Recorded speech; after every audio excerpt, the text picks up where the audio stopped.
அனைவருக்கும் வணக்கம். இனியவை என்ற நிகழ்ச்சியில் தொடர்ந்து நம்ம பெண்கள் சார்ந்த பல ஆரோக்கிய குறிப்புகளை பார்த்துட்டு வரங்க. அந்த வகையில் இன்னைக்கு நம்ம சொல்லக்கூடியது மார்பக கட்டிகள் இருக்கக்கூடியவங்க செய்யக்கூடியவை செய்யக்கூடாதவை அப்படிங்கிறத பற்றி தான் இன்னைக்கு நம்ம பார்க்க போகிறோம்.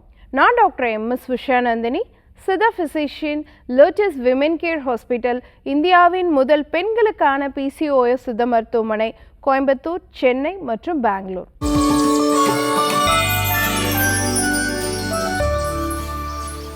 அதுக்கு முன்னாடி இன்றைய சிந்தனைக்காக மறந்து போன மரபும் தொலைந்து போன ஆரோக்கியமும் பகுதியில் நம்ம சொல்லக்கூடிய விஷயம் பார்த்திங்கன்னா, நிறைய பெண்கள் இன்றைக்கி என்கிட்ட டாக்டர் எனக்கு வந்து ஒயிட் டிஸ்சார்ஜ் இருக்குது, ஃப்ரீக்வெண்ட்டாக வருது, அதுக்கு கண்ட்ரோல் பண்ணுறதுக்கு என்ன பண்ணுறதுன்னு தெரியல அப்படின்னு கேட்டாங்க. ஆனால் நம்ம முன்னோர்கள் அந்த காலம் தொட்டே நம்ம வீட்டில் நம்ம பாட்டிமார்கள்லாம் பார்த்திங்கன்னா அந்த மருதாணி வச்சுக்கிறது அப்படிங்கிற ஒரு பழக்கம் இருந்துச்சு.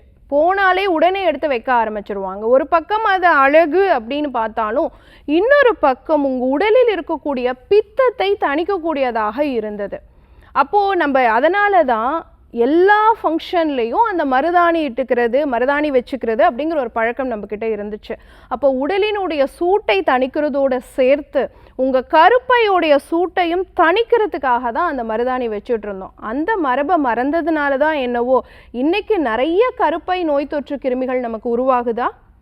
இன்றைக்கி நம்ம பார்க்கக்கூடிய ஒரு விஷயம், மார்பக கட்டிகள் இருக்கக்கூடிய பெண்கள் கட்டாயம் தவிர்க்க வேண்டிய சேர்க்க வேண்டிய விஷயங்கள்லாம் என்ன?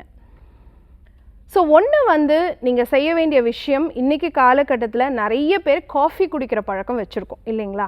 காலையில் எந்திரிச்சோன்னே ஒரு கப் காஃபி குடித்தாதான் எனக்கு காலமே நகரும், எனக்கு ஒரு வேலையே செய்ய முடியும் அப்படிங்கிறது நிறைய பேர்த்துக்கு இருக்கக்கூடிய ஒரு விஷயம், பழக்கம். ஸோ அப்போது இந்த காஃபி அப்படிங்கிறது நம்ம ரத்தத்தில் இருக்கக்கூடிய கெஃபைன் அப்படிங்கிற விஷயத்தை இன்க்ரீஸ் பண்ணக்கூடியதாக இருக்குது. இது ஹார்மோன்களை சீர்கேடு அடைய செய்யக்கூடியதாக இருக்குது. குறிப்பாக ஈஸ்ட்ரோஜன் ஹார்மோனை இன்க்ரீஸ் பண்ணுது. மார்பக கட்டியை குறைக்கணும்னா ஈஸ்ட்ரோஜன் ஹார்மோனை குறைக்கணும். அப்போ நம்ம காஃபி எடுக்கும் பொழுது அதில் இருக்கக்கூடிய கெஃபைன் ஈஸ்ட்ரோஜன் ஹார்மோனை இன்க்ரீஸ் பண்ணுறதுனால மார்பக கட்டிகள் அதிகமாக உருவாகிறதுக்கு வாய்ப்பு இருக்குது. கூடவே கெஃபைன் என்ன பண்ணுன்னா கார்டிசால் ஹார்மோனையும் அதிகரிச்சிரும். அப்போ கார்டிசால் ஹார்மோன் அதிகமானாலுமே டைரெக்டாக அது ஈஸ்ட்ரோஜனுடைய அளவை அதிகரித்து மறுபடியும் கட்டி உருவாகிறதுக்கு வாய்ப்பு இருக்குது. தூக்கமின்மைன்னு ஒரு பக்கம் இருந்தாலும் மார்பக கட்டிகள் உருவாகிறதுக்கும் ஈஸ்ட்ரோஜன் அதிகமாகிறது ஒரு காரணம், கூட கார்டிசால் அதிகமாகிறதும் காரணம். அப்போ காஃபியை கண்டிப்பாக குறைக்கணும், இல்லைனா தவிர்த்துடணும் அப்படிங்கிறத தெரிஞ்சுக்கணும்.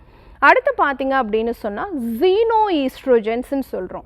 இன்றைக்கி பயோஸ்ஃபினால் ஏ, தாலேட்ஸ் இந்த மாதிரியான விஷயங்கள்லாம் நம்ம யூஸ் பண்ணக்கூடிய silver foil papers, plastic papers, tea coffee குடிக்கக்கூடிய கப்ஸு, கூடவே ஹை மெர்க்கூரியல் கண்டென்ட் இருக்கக்கூடிய நிறைய மீன் வகைகள் நம்ம நிறைய சாப்பிட்றது, நம்ம அட்மாஸ்பியர்லேயே இன்றைக்கி வந்து என்விரான்மெண்ட்லேயே நிறைய பேருக்கு பார்த்திங்கன்னா அந்த ஜீனோ ஈஸ்ட்ரோஜன்ஸ்னு சொல்லக்கூடிய நிறைய பிளாஸ்டிக் பொருட்களை வச்சுருக்கிறதுனால, என்விரான்மெண்ட்டே அதில் கலந்துருக்கிறதுனால, பொல்யூட் ஆகிருக்கிறதுனால நம்ம ரத்தத்தில் அந்த ஜீனோ ஈஸ்ட்ரோஜன்னு சொல்லக்கூடிய பொய்யான ஒரு ஈஸ்ட்ரோஜன் உருவாகுது.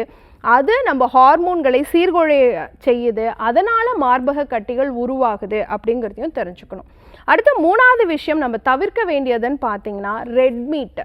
யாரெல்லாம் நிறைய இறைச்சி வகைகள் சாப்பிட்றாங்களோ அவங்களுக்கு கிட்டத்தட்ட 22 to 25% வந்து பிரெஸ்ட் ப்ராப்ளம் வரதுக்கான வாய்ப்பு இருக்குது. குறிப்பாக பிரெஸ்ட் கேன்சர் வரதுக்கே சான்சஸ் இருக்குதுன்னு சொல்லப்படுது. அப்போது நம்ம ரெட் மீட்டை அவாய்ட் பண்ண வேண்டியது ரொம்ப ரொம்ப இம்பார்ட்டண்ட். அதே மாதிரி பால் பொருளுமே ஈஸ்ட்ரோஜனை கூட்டக்கூடியதாக இருக்கிறதுனால அதையும் குறைக்கக்கூடிய விஷயங்களையும் நம்ம தெரிஞ்சுக்கணும். ஸோ பால் பொருட்களை குறைக்கும் பொழுதும் மார்பக கட்டிகள் உருவாகிறது நம்மளால் ஈஸியாக தடுக்க முடியும்.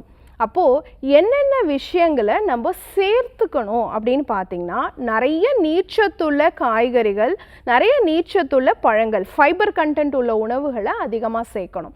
அப்படியே சேர்க்கும் பொழுது நம்மளுடைய உடல் எடை வந்து கட்டுப்பாட்டில் இருக்கும். உடல் எடை கட்டுப்பாட்டில் இருந்தால் ஆட்டோமேட்டிக்காக ஈஸ்ட்ரோஜனுடைய அளவு குறையும். அதனால் மார்பக கட்டிகள் உருவாகிறத நம்மளால் ஈஸியாக தடுக்க முடியும்.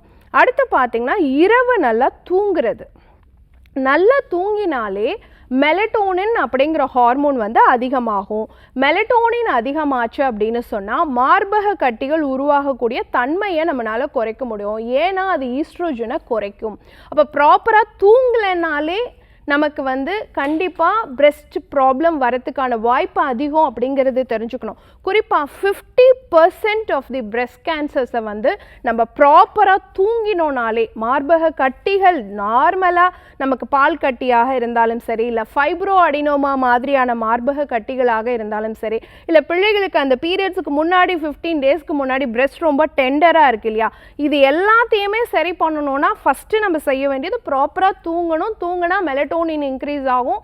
மெலட்டோனின் இன்க்ரீஸ் ஆனால் ஈஸ்ட்ரோஜன் குறையும். ஈஸ்ட்ரோஜன் குறைஞ்சாலே பிரெஸ்ட் இஷ்யூஸ் வந்து குறைஞ்சிரும். இதை தான் நம்ம ஞாபகத்தில் வச்சுக்கணும்.